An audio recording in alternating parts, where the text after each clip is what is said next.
जब भी कृष्ण का जिक्र आता है तो अक्सर उनके चंचल बचपन की तस्वीरें ही मन में आती हैं, है ना? लेकिन उनकी कहानी का एक और भी गहरा और बहुत शक्तिशाली पहलू है। वो दौर जब वो एक ग्वाले से एक भविष्यवक्ता, शासक और एक महान दार्शनिक बने। तो आज हम कृष्ण की वयस्कता के इसी सफर में गोता लगाएंगे और देखेंगे कि कैसे वो एक मुक्तिदाता से एक दिव्य मार्गदर्शक बन गए। और यही बात हमें आज के हमारे सबसे बड़े सवाल पर ले आती है। आखिर एक ही इंसान इतनी सारी भूमिकाएं कैसे निभा सकता है? एक राजा, एक दार्शनिक, एक योद्धा और एक प्रेमी भी। कृष्ण का वयस्क जीवन हमें यही दिखाता है कि कैसे कोई एक व्यक्ति नेतृत्व और दैवत्व के इतने सारे रंगों को एक साथ जी सकता है।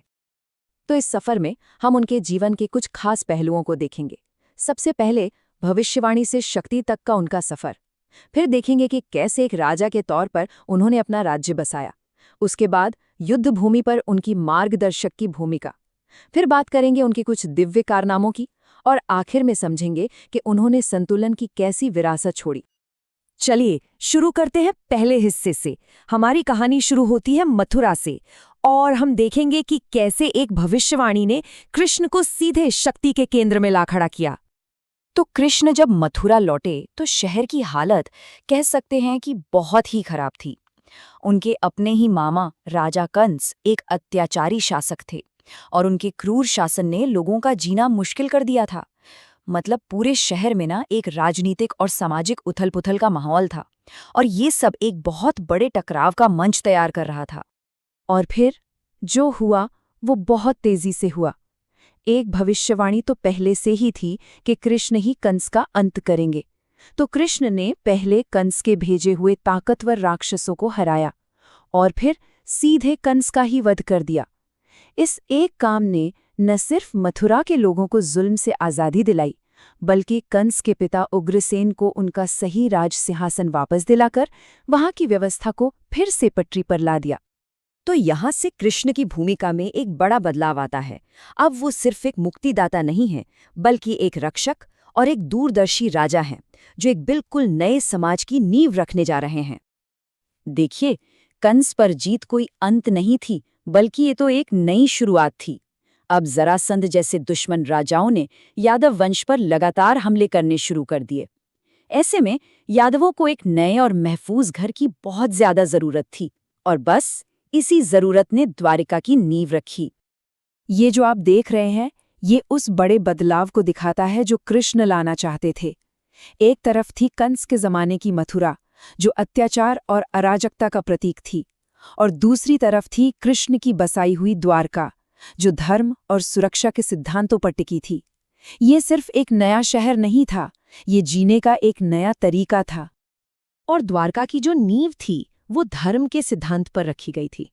अब धर्म का मतलब सिर्फ पूजा पाठ नहीं होता, इसका मतलब है एक ऐसी सामाजिक व्यवस्था जहां न्याय हो, समृद्धि हो और सुरक्षा हो। और द्वारका का वो किलाबंद शहर इसी आदर्श शासन का एक जीता जागता सबूत था। चलिए, अब कहानी में एक और मोड़ आता है। कृष्ण की भूमिका अब एक राजा से भी आगे बढ़कर एक गहरे आध्यात्मिक और दार्शनिक मार्गदर्शक की होने वाली है। और ये बात बहुत दिलचस्प है। महाभारत के इतने बड़े युद्ध में कृष्ण, जो खुद इतने शक्तिशाली राजा थे, उन्होंने कोई सेनापति या शासक की भूमिका नहीं चुनी, बिल्कुल नहीं। इसके बजाय वो अर्जुन के सारथी बने। एक मामूली सी लगने वाली ये भूमिका उन्हें उस युद्ध की नैतिक दुविधा के बिल्कुल केंद्र में ले आई, और यहीं से वो सबसे गहरा असर डालने वाले थे। और हाँ, इसी भूमिका में ठीक युद्ध के मैदान के बीचों बीच कृष्ण ने अर्जुन को वो ज्ञान दिया जिसे हम आज भगवद गीता के नाम से जानते हैं। ये पवित्र ग्रंथ कर्तव्य, भक्ति और असल में ये दुनिया क्या है, इन सब पर उनकी शिक्षाओं का सार है। एक ऐसा ज्ञान जो आज भी लाखों लोगों को रास्ता दिखाता है। तो जाहिर है, कृष्ण सिर्फ एक सारथी नहीं थे, वो एक नैतिक सलाहकार थे, जिन्होंने अर्जुन को धर्म के रास्ते पर चलने की सलाह दी। वो एक दिव्य शिक्षक थे जिन्होंने जीवन का मतलब समझाया, और वो एक जबरदस्त रणनीतिकार भी थे जिनकी सलाह ने ही पांडवों की जीत पक्की की। मतलब उनकी भूमिका प्रैक्टिकल सलाह और गहरे आध्यात्मिक ज्ञान का एक कमाल का मिश्रण थी। लेकिन कहानी यहीं खत्म नहीं होती। कृष्ण सिर्फ एक राजा या गुरु ही नहीं थे, उनके जीवन में ऐसे कई किस्से हैं जो उन्हें एक दिव्य नायक, एक प्रेमी और यहाँ तक कि एक चंचल सत्ता के रूप में भी दिखाते हैं। आइए उनकी कुछ ऐसी ही कहानियों पर एक नज़र डालते हैं।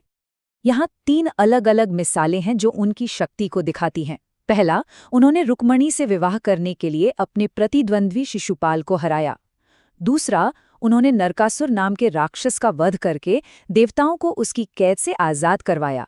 और तीसरा, अपनी प्रिय सत्यभामा को खुश करने के लिए वो इंद्र के स्वर्ग से पारिजात का दिव्य पेड़ ही ले आए।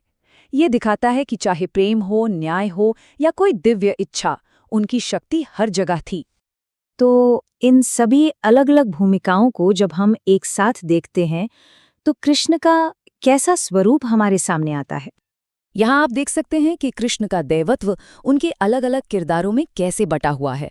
वो एक शासक और एक मार्गदर्शक के तौर पर जितने प्रभावशाली हैं, उतने ही एक नायक और प्रेमी के रूप में भी। मतलब उनके चरित्र का हर हिस्सा अहम है। कोई भी एक पहलू दूसरे पर हावी नहीं होता, सब में एक संतुलन है।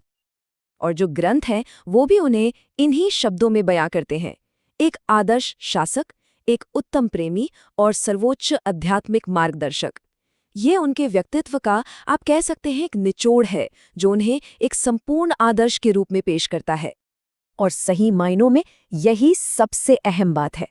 कृष्ण का महत्व उनकी किसी एक भूमिका में नहीं, बल्कि उनके सभी गुणों के अद्भुत संतुलन में है। वो करुणा, ज्ञान और शक्ति का एक बेहतरीन संगम है, और यही बात उन्हें इतना अनोखा और पूजनीय बनाती है। तो ये सब हमें एक आखिरी सोचने वाले सवाल पर लाकर छोड़ देता है। शक्ति, ज्ञान या करुणा, एक आदर्श नेता को असल में क्या चीज परिभाषित करती है? कृष्ण की कहानी हमें ये इशारा जरूर देती है कि शायद असली जवाब इन सभी के संतुलन में ही छिपा है।